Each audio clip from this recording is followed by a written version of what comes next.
Boa noite. Sexo é o assunto mais antigo e mais contemporâneo da história da humanidade. Procure você aí no Google sobre sexo e você verá 134 milhões de resultados. É sem dúvida o mais discutido, o mais comentado, o mais divulgado, o mais debatido e talvez ainda o menos compreendido. O que era para ser natural, orgânico, abençoado por Deus e bonito por natureza, ao longo do tempo se tornou tema controverso e polêmico. A começar pela ideia de associar sexo ao pecado, que tanto mal fez a nos remeter à culpa e ao medo.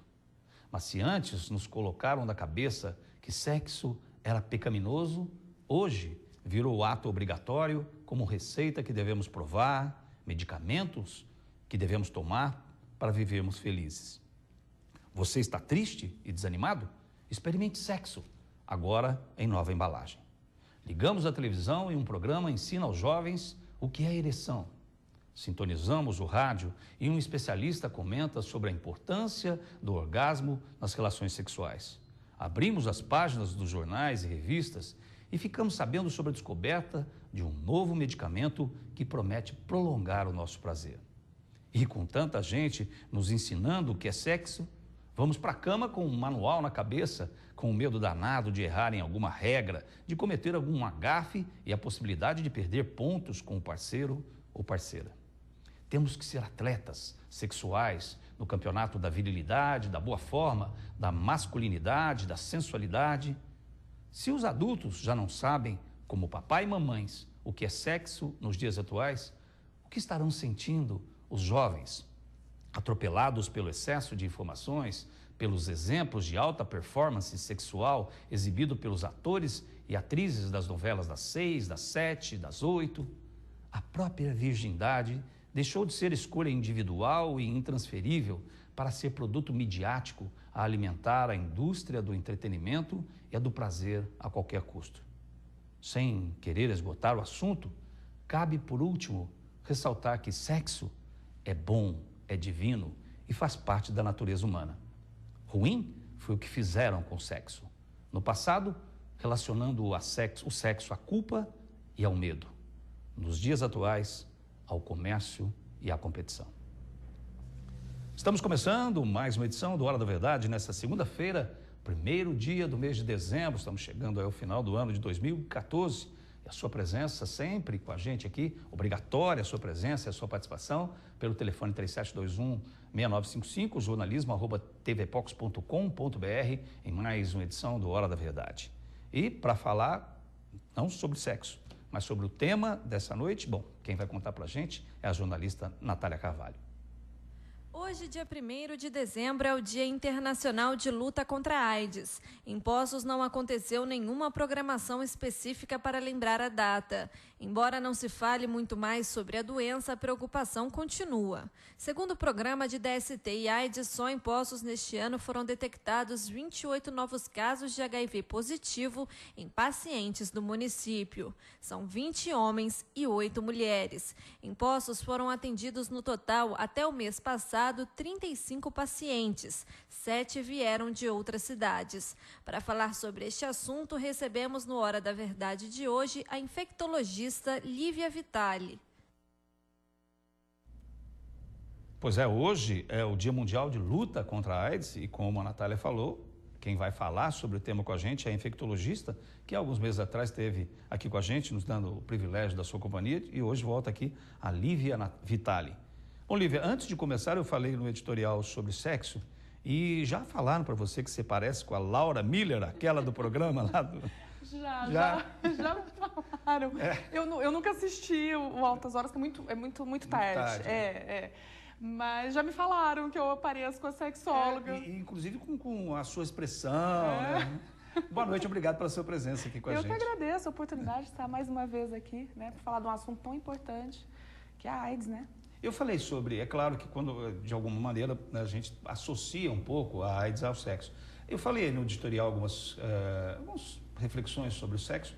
Você que é infectologista, que está envolvida com uma série de questões ligadas, talvez, em decorrência, talvez, da prática do sexo de uma maneira talvez não muito compromissada, não sei se é essa a palavra, mas qual a sua opinião exatamente sobre o sexo, a juventude, o sexo praticado hoje?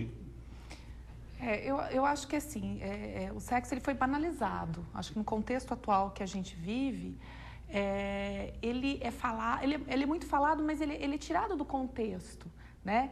Então eu acho que essa geração que está vindo agora, eles estão, acho que um pouco perdidos, porque o sexo é natural, ele tem que ser natural, né? Ele tem que ser prazeroso, sem culpa, sem medo, né? E eu acho que as pessoas misturam um pouco de cada coisa disso. Vai um pouco de culpa, um pouco de medo, um pouco de banalização, né? Bate tudo no liquidificador. E mistura. Ou então, tem pessoas que usam muito o medo, o pecado, né? E aí não aproveitam a situação, né? de um sexo prazeroso. E tem pessoas que banalizam, né? E que aí acabam que muitos parceiros, né? Que acabam você nem conhece o seu parceiro de verdade, aqueles encontros casuais que acabam terminando em sexo. Então eu acho que não é nem 8 nem 80, a virtude está no meio, né? O equilíbrio. O equilíbrio, exatamente, entre essas situações. O que a gente vê hoje, ou uma situação de que tudo é pecado e não pode, ou então de que tudo é banalizado e pode. Pode né? tudo. E é permitido, tudo é permitido. Não é, né? As coisas não são assim. Então eu acho que é o equilíbrio mesmo, um pouco de cada coisa. Quando a gente fala, hoje é o Dia Mundial de Luta contra a AIDS, e é claro que os dados estão aí, né? A própria Natália Carvalho falou a respeito desses dados, o que que talvez tenha deixado toda a sociedade um pouco, vamos dizer, com um certo receio do crescimento da AIDS, é justamente nessa classe que a gente pode estar se referindo, que é dos jovens mesmo, de 15 a 24 anos, é isso mesmo? Exatamente. No mundo todo, o número de casos de AIDS ele vem diminuindo, ano a ano. Tá? No Brasil, está ocorrendo o inverso. Nós estamos tendo um aumento de cerca de 11% de casos anualmente. Então, é preocupante. As autoridades de saúde ainda estão tentando entender esse fenômeno, porque isso significa muitos casos novos. Né? E aonde que está aparecendo mais casos novos aqui no Brasil? Na população jovem, né? Até 25 anos, e em populações mais vulneráveis. Né? Então, está voltando um pouco como no começo da epidemia. No começo da epidemia, quando a AIDS foi descoberta, no início da década de 80, como que eles descobriram essa doença? Começou a aparecer um tipo de câncer que era muito comum em homens que faziam sexo com homens. E aí eles foram ver que esse câncer não era comum em pacientes jovens, esse câncer era comum em pacientes idosos. E aí que foram estudar e viram que o Robert Gallo, né, aqueles pesquisadores, descobriram o vírus do HIV. Então, nesse início, na década de 80, era nessa faixa etária, nesse público vulnerável, né, de homens que faziam sexo com homens, profissionais do sexo, hemofílicos, naquela época ainda não tinha o controle que hoje a gente tem no banco de sangue, né? Então eram grupos específicos. Depois a AIDS ela se alastrou, né? Ela parou de ser só nessa população, começou a pegar heterossexuais também. Só que de uns anos para cá voltou a aumentar nesse grupo vulnerável de população, que seriam homens que fazem sexo com homens, travestis, profissionais do sexo e usuários de drogas injetáveis. Né? Então, a gente não fala muito em grupo de risco. Hoje, todo mundo que tem relação sexual, a gente considera como grupo de risco e que deve fazer o teste. Né? Mas, os dados do Brasil, existe, então, um aumento do número de casos no sexo masculino, né, de homens que fazem sexo com homens, e nessa faixa etária, até 25 anos. E como isso está aumentando e se alastrando, principalmente na população dos mais jovens, cabe a gente lembrar aqui, claro, dos jovens artistas, né, que na época e na sua época, quadros no surgimento da AIDS, né, faleceram em decorrência dos problemas da AIDS, que foram aí principalmente o Cazuza e o Renato Russo, para citar apenas dois. Ícones, né? Ícones. De uma geração. E aí, naquele momento, como a doença era ainda totalmente desconhecida e como naquele momento faleceram dois ícones da juventude, eu acho que a juventude naquele momento parece que tinha uma consciência, deu uma balançada. Né? Mas isso se perdeu ao longo do tempo, né? Não se tem mais casos assim específicos de jovens artistas, né, que morreram em decorrência da AIDS. Isso então fez com que... E a própria questão do AZT ou dos tratamentos, não é isso? Isso, o tratamento ele se tornou mais efetivo, eficaz, né? É um tratamento que ele foi mudando ao longo do tempo, né? A gente foi adquirindo mais possibilidades, combinações, né, de medicamento. Então, hoje a gente não morre mais de AIDS, né? Assim, você não vê os pacientes... As pessoas morrem de AIDS em duas situações. Ou quando descobrem, está muito avançado a doença, ou então são aqueles pacientes que não são aderentes ao tratamento, que não fazem o tratamento adequadamente. Agora, quem faz o tratamento, né, eles estão bem, apesar dos efeitos colaterais das medicações, que a gente entende que é uma situação, a pessoa ter que tomar medicamento todo dia é muito difícil, né, William? Assim, eu tenho casos de pacientes que às vezes eu fico brava, mas por que você não tomou o remédio? Ah, doutora, eu não tenho nem um relógio. Eu tenho pacientes que são moradores de rua, que eles não têm nem como, assim, cuidar de si mesmos, que dirá tomar o remédio todo dia. Eu tenho medicamentos que tem que ficar na geladeira. Eu tenho pacientes que eles não têm geladeira. Né? Então, como é que eu posso, sabe, insistir nisso de tomar o medicamento corretamente se a pessoa, às vezes, não tem nem estrutura? Isso em alguns casos. Mas a maioria dos pacientes, com o uso do remédio, a doença ela fica estabilizada. Né? Você para a multiplicação do vírus, o vírus fica quietinho ali dentro do organismo e a imunidade, a defesa dessa pessoa, ela vai sendo refeita. Né? Então, a expectativa de vida de uma pessoa com AIDS, com carga viral indetectável, se ela for não fumante, não tiver nenhuma outra comorbidade, nenhum outro fator, ela é igualzinha da expectativa de vida da população comum, né? De quem não tem HIV.